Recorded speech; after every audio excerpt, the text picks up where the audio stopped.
функциялар олардың қасиеттері және графигі. Соның ішінде екінші бөлім көрсеткішті функция.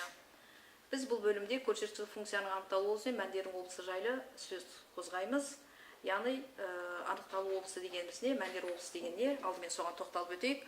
Функцияның анықталу облысы дегеніміз ол тәуелсіз айнымалы x-тің қабылдайтын мәндері. Ал мәндердің облысы ол тәуелді айнымалы y-тің қабылдайтын мәндері. Y-тен a-ның x дәрежесі көрсеткіш функциясының анықталу облысы барлық нақты сандар жиыны, ал мәндердің облысы ол барлық оң нақты сандар жиыны. Мысалдар қарастырайық. Нөмірі бірінші есеп. Функцияның анықталу облысын табыңыз. Y тең болады 2-ның түбір астында x минус 1 дәрежесі. Бұл жерде 2-ның x дәрежесі ол оның анықталу облысы барлық нақты сандар жиыны, бірақ та бұл жерде көрсеткіштік функцияға квадрат түбір астындағы функция еніп тұрғандықтан, біз түбір астында x минус 1 функциясын қарастырамыз. Яғни оның анықталу облысы квадрат түбір астындағы өрнек теріс емес сан болу керек.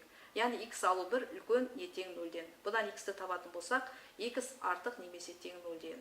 Яғни бұл арада дұрыс жауабы В 1-ден плюс x-ке дейінгі аралық 1 кіреді.